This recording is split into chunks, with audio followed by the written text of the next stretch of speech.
Tio berhasil menjinakkan Naya Sumatrana secara sempurna.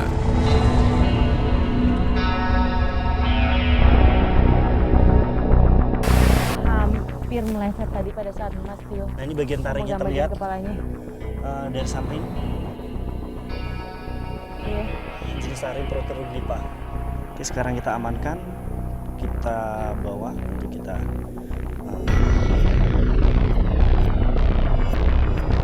Tiga jenis ular berbeda berhasil kami dapatkan. Dipong dari keluarga Python, Waggler mewakili Viper, dan Cobra dari keluarga Elypidae. Semuanya punya perbedaan masing-masing dari cara menyerang ke arah lawan.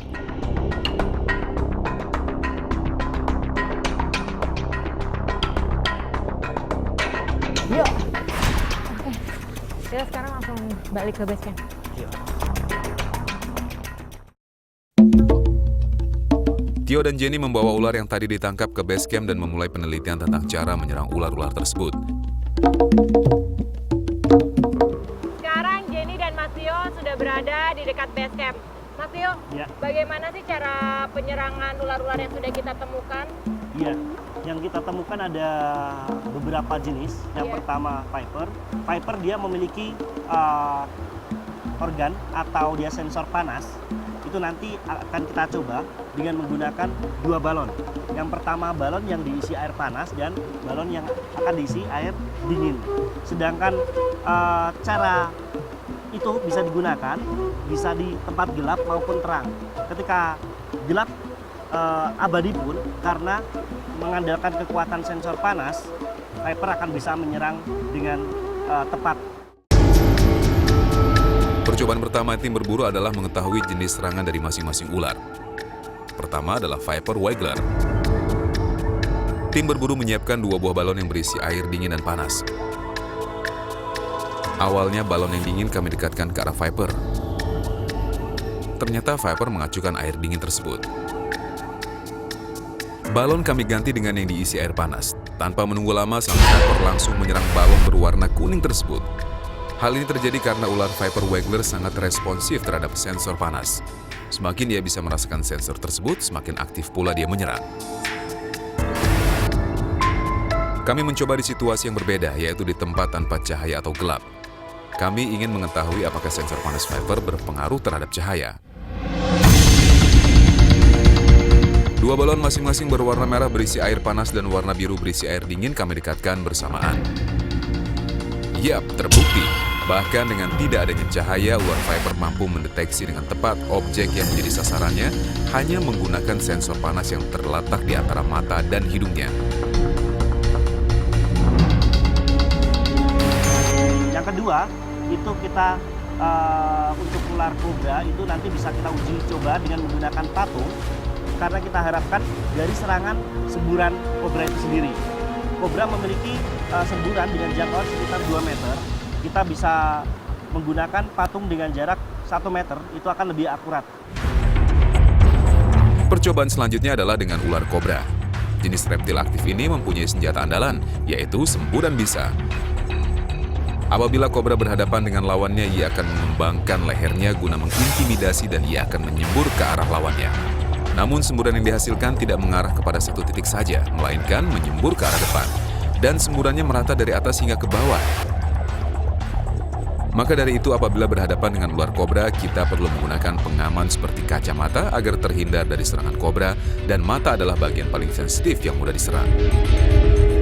Dipong atau Sancakurtus itu nanti kita bisa tes dengan menggunakan kaki.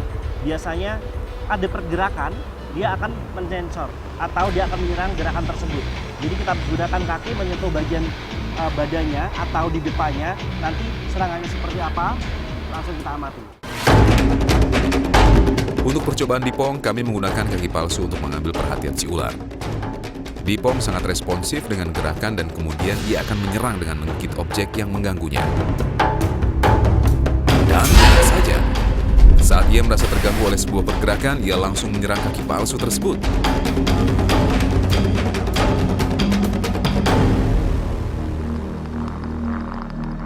Gitu. Nah, apabila kita misalnya sudah tergigit oleh ular itu, apa sih yang harus kita lakukan? Penanganan ular itu bisa dibagi menjadi dua. Yang pertama penanganan gigitan ular yang berbisa. dan penanganan gigitan ular yang tidak berbisa. Untuk penanganan pertama terhadap gigitan tidak berbisa, biasanya gigitan berbentuk tapal kuda. Apabila terjadi pendarahan hebat, tangan harus diletakkan di atas kepala yang berfungsi menghambat pendarahan, lalu kita oleskan alkohol di tempat luka agar menjadi steril. Selanjutnya, hanya menutup luka dengan perban.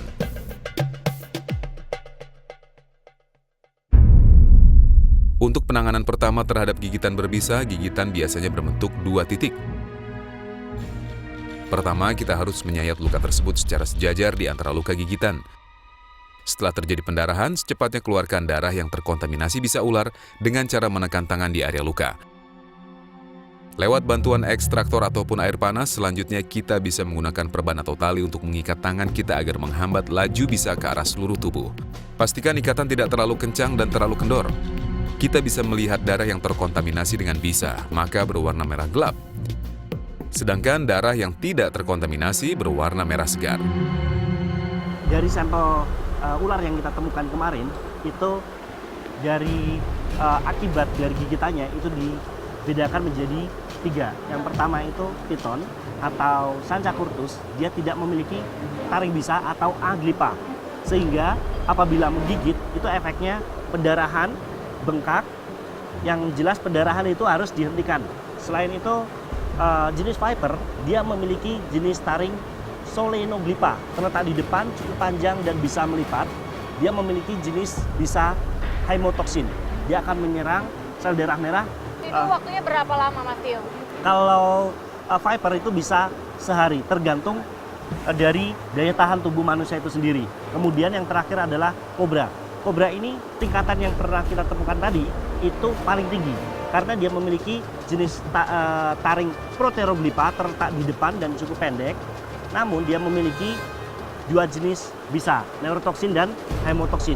Itu apabila menggigit kita, kita hanya bisa bertahan kurang lebih sekitar 6 jam tanpa penanganan yang cepat.